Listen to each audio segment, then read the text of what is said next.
So when I first started this channel, one of my videos was in defense of A Nightmare on Elm Street 2. It's a movie that seemed to be hated by most, that I absolutely love. And today, I'm going to do it again, in defense of Halloween 3, Season of the Witch.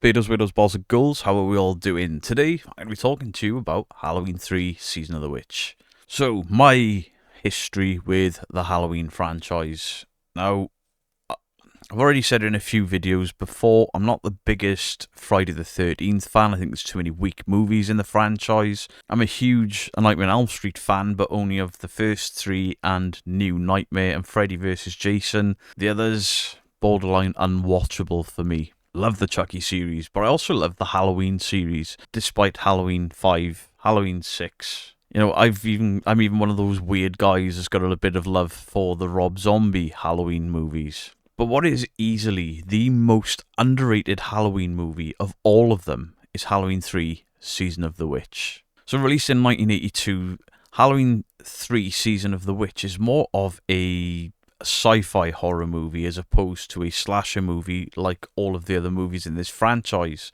And the original idea behind it was that John Carpenter didn't want to make a Halloween franchise centered around Michael Myers, but he was interested in the Halloween franchise being more of an anthology series.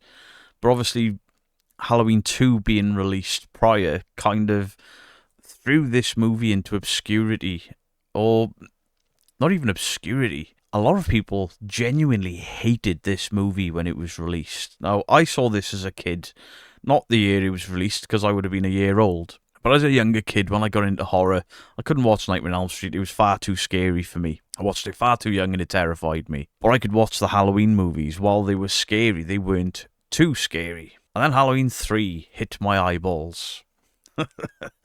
This film is absolutely insane. It was released in 1982 and it was written and directed by Tommy Lee Wallace. And John Carpenter and Deborah Hill return as producers. This film stars Tom Atkins as the lead, and he's a horny guy. And we also get Stacey Nelkin. And as I said earlier, this is the only movie in the Halloween franchise that doesn't feature Michael Myers. Well, I say it doesn't feature Michael Myers. He is in the movie briefly. He's on a TV in the background that's playing the original Halloween movie. Or is it Halloween 2 that's playing? Can't really remember. But there is a scene where one of the first two Halloween movies is on the TV, people watching it. This film was very unsuccessful, leading to Halloween 4 then bringing back Michael Myers. So instead of going down the slasher route, this movie goes down a witchcraft route to a degree, and then science fiction, with the idea that being every Halloween, a new film would be released in this anthology series based around Halloween. It's such a shame that this idea never paid off. Who knows, maybe with Halloween Kills and Halloween Ends not being as successful as people had hoped, that maybe we can return to Halloween, maybe becoming a future anthology. I'd like to see it. The only similarities really between this movie and the others are kind of like tension and tension and violence against kids. And the violence against kids in this movie is next level. So the whole story revolves around these 3 Halloween masks made by the Silver Shamrock Company. And these masks are activated when a TV advert with the most annoying yet catchy theme tune for Halloween is played. There's some sort of chip in the back of these masks, and what it does to the mask wearers is, I don't even know if I could show it on YouTube. But basically, the kids' heads explode or melt, and then you'll get maggots and beetles and worms and cockroaches and stuff and snakes pour out of the masks after the kids have died. It's every bit as horrific as it sounds. But then we get into the sci-fi element where there are what we perceive to be humans involved at first that are then androids. These microchips are linked to Stonehenge, or there's fragments of Stonehenge within them. That is somehow how it's linked to witchcraft. And we follow Dr. Dan Chambers in his efforts to thwart the bad guys, along with Ellie Grimbridge. This movie is batshit crazy, completely out there, unlike anything else in the franchise. It's unlike really any other horror film. I mean, the three masks is a skeleton, a pumpkin, and a witch Halloween mask. And they're absolutely fantastic. As a kid, I always wanted one. And you can buy them from certain companies now, and I'd love to have them on display somewhere in this room. I just don't have the room for them. We also get the return of Dick Warlock, who played Michael Myers in Halloween 2, but in this, he's kind of like this lead android assassin. Yeah, it's nuts. Nancy Keys is also in this movie, and obviously she was Annie in the original Halloween. Jonathan Terry plays the character of Starker, and you'll recognise him from Night of the Living Dead and Return of the Living Dead Part 1 and 2. And Jamie Lee Curtis is actually in this movie, and you won't actually see her, but you will hear her. She is actually the radio DJ for the Santa Mira curfew announcements. I believe she's also the telephone operator in the movie as well. So the movie takes place on October the 23rd, 1982, and we follow a shop owner who is basically clutching at this jack-o'-lantern or pumpkin Halloween mask, and he's being pursued by these men in suits. He's injured, taken into hospital, and then he's placed under the care of our main protagonist of this movie, Dr. Daniel Chalice. Now, Daniel Chalice, as our protagonist, is a very flawed individual. His relationship with his wife is very broken. He's a bit of a ladies' man, or a womanizer. He's kind of estranged from his two children as well. So Harry leaves the hospital, and he is in turn killed by one of these suited men. And then Harry's daughter Ellie comes to identify her father's body. So Daniel and Ellie then sort of meet and have this discussion about the very strange, suspicious events surrounding Harry, her father's death. And they decide to travel to Santa Mira, California, which is the hometown of the Silver Shamrock Company, or Silver Shamrock Novelty Factory, because the only clue they have is this mask of a jack-o'-lantern that Harry was carrying when he died and when he was admitted to hospital. They then book into a hotel and discover quickly that Harry had actually stayed at this hotel. So the plot, they realise that they are following her dad's plot. We then switch to another sort of motel patron. She finds one of the chips in the back of the mask, and she's trying to get at it with a hairpin. This beam of light comes out and just burns straight through her head. It's incredible. So her head is melted, and then insects and bugs and snakes and stuff just pour out of it. It's an incredible scene in this movie. It really does set the tone. And then men in lab coats turn up and they take away the body, hiding the evidence. And then Daniel overhears these guys wearing lab coats saying that there was a misfire, and they're talking to Connell Cochran. He's the main villain.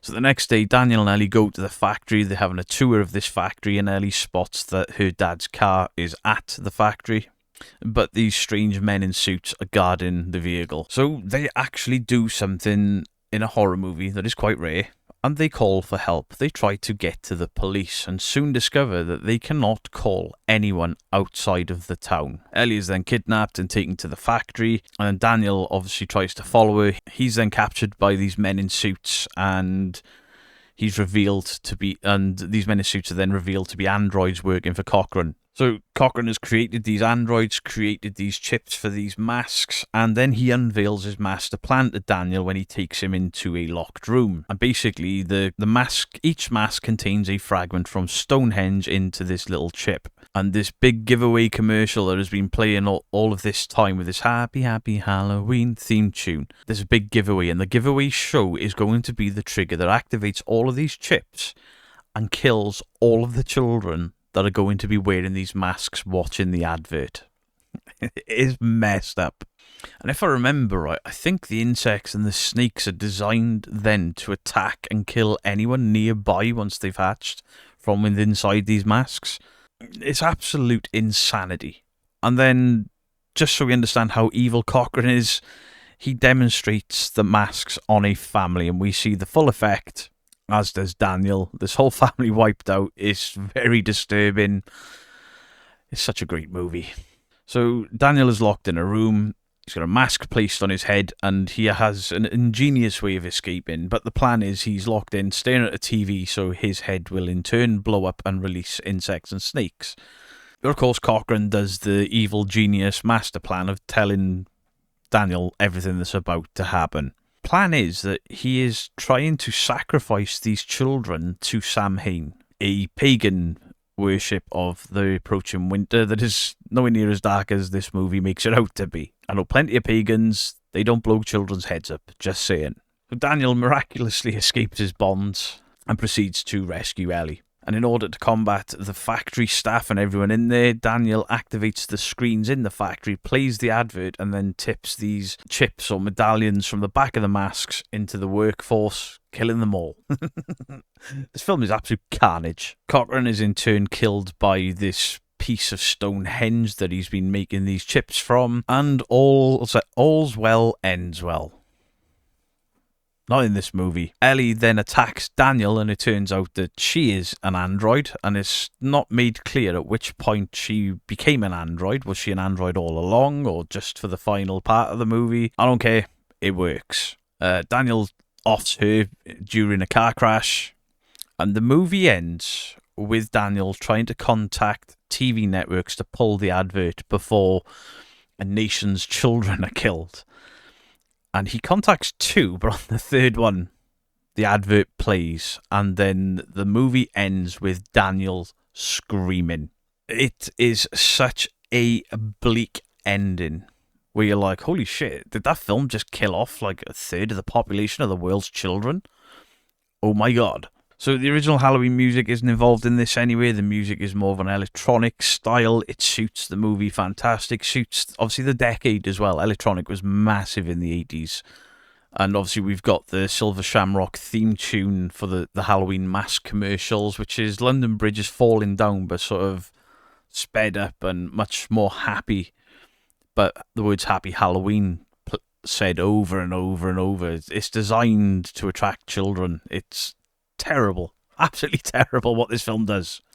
When I became aware of this movie, my mum was running a video rental store, and the cover just sort of gripped me. You've got this red cover with like a demonic face on there, all stretched out, and then you've got the three kids in the mask sort of at the bottom of the shot, and it's red, it's all, it's bright red with this black silhouettes, and I was like, ooh, this looks amazing. And I remember picking it up a few times when, you'd have sleepovers with your friends, and you'd watch films that you weren't really allowed to watch most of the time. And I just remember my friends at the time being like, oh, that film sucks, it's no good, Michael Myers isn't in it, it's just stupid masks.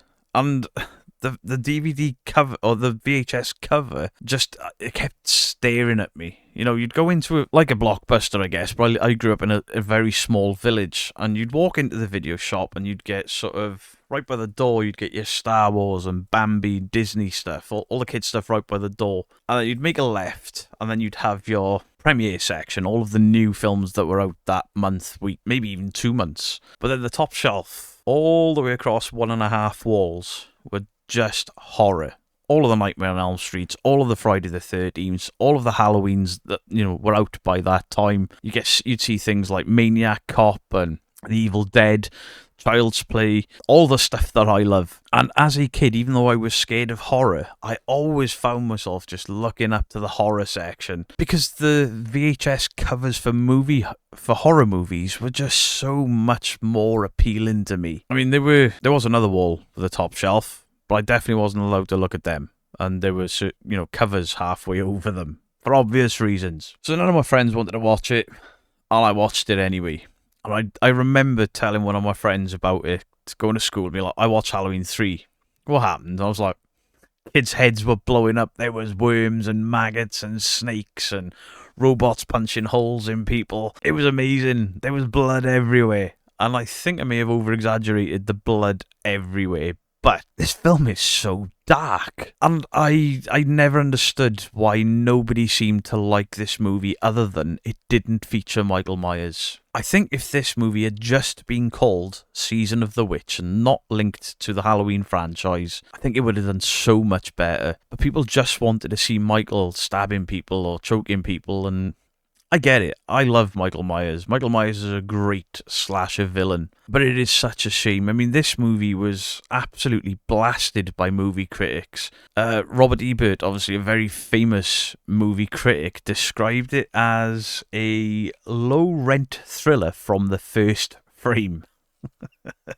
What would he know? It seemed the critical sort of consensus was this movie was garbage because it didn't feature Michael Myers. The Stonehenge plot was absolutely ridiculous and it was unnecessarily cruel. All the reasons why I love it. This film is batshit crazy. The effects on the kids' heads melting are so good. This dark, nasty, evil tale is brilliant. I absolutely adore this film. I used to have a channel many, many moons ago where I ranked 31 on 31 like Cody Leach does. I mean, Cody Leach is one of my main sort of inspirations for this channel. I've always defended this movie. Being a Michael Myers fan or not, this movie, as a standalone, I think is fantastic. And as an idea for the Halloween franchise to have been a different story every year, at times, as much as I love Michael Myers, I think that would have been the better idea because we've got Halloween 1, which I adore, Halloween 2 that I don't love quite as much as everybody else. You got Season of the Witch, which I adore. Then you've got Halloween 4, which is a very, very good Halloween movie. Then you got Halloween 5 onwards, and things just nosedive into absurdity. We never got the look of Michael Myers right again until Rob Zombie did his remakes, and then the 2019 onwards. The Halloween franchise is such a mishmash, and there's so many resets and different timelines. Like, if we talk about Halloween as a timeline, you could go Halloween 1, Halloween 2, Halloween 4, Halloween 5, Halloween 6. Or you could go Halloween 1, Halloween 2, Halloween H2O, Halloween Resurrection, The End, or you do Rob Zombie's Halloween and Halloween 2, or you do the original Halloween, and then Halloween 2019, and then Halloween Kills, and then Halloween Ends. Ugh, franchise is such a mess. I kind of wish they never made Halloween 2, just so we could see these annual Halloween movies. But then would Michael Myers have become such a pop culture icon without the other Halloween movies? Because, whilst I cannot stand Halloween 5 and 6, I'll still watch them, whereas I will not watch Freddy's Dead. I will enjoy the Rob Zombie movies. Halloween Resurrection can absolutely suck my ass. That movie is absolutely abysmal. I don't have a good word to say about it. I would rather watch the Nightmare on Elm Street remake over that pile of shite. But in the last probably the last decade, Halloween 3 seems to be garnering fans. It's not seen as this black sheep so much anymore, and it's certainly not seen as a bad movie anymore. And I don't know if that is because the Michael Myers aspect of Halloween got so lost in different timelines and reboots and requels and all of this bizarre stuff that they pulled, or whether the consumer, the audience, were finally like, do you know what, it doesn't have to have Michael Myers to have Halloween attached to it. Halloween was a thing long before Michael Myers put on that Captain Kirk mask. So yeah, I mean, this movie looks good, the effects are really good on it. I mean, this is 1982 and the effects on this movie are very, very good. There are certain aspects of it that don't work quite so well, like Tom Atkins being this really horny guy that's, substantially older than Ellie. It doesn't work that these guys would get together, but, Love is Blind and all of that. But the villains are scary. The masks, the idea behind the masks is scary. This is truly a great horror movie. It looks great. The soundtrack is fantastic. The jingle for the masks that's going to cause this pretty much world-ending thing is just so good. And Tom Atkins I've seen him in a few movies, not a huge amount, but I've seen him in a few movies, and everything he's in, the guy gives it his all.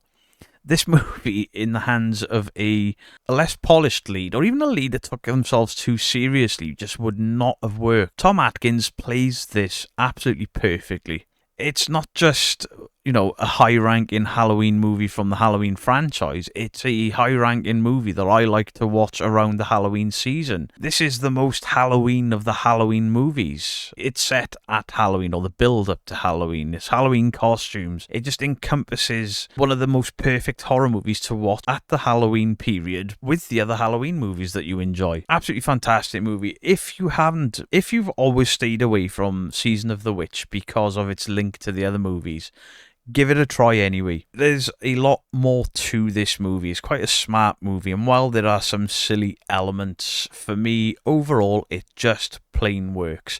And I'm the guy that hates Texas Chainsaw Massacre 2 because it is too far a departure. It's too much of a shift in tone. Well, this movie is a very different shift in tone, but it's still a massive shift in tone. But for me, it just works, and yeah, I love this movie. So please, if you haven't watched Halloween 3, go and check it out. Or are you one of the people that initially hated it because it was the Michael Myers-less Halloween movie and then come around to it? Or have you, much like me, always found this movie really, really entertaining because it's absolute carnage. Absolute carnage. So do please let me know about your thoughts in the comment section down below. I'd love to hear them. I understand why people don't like this movie. I'm just not one of them, and I will defend it to the end. Much love to you all. Beardo out.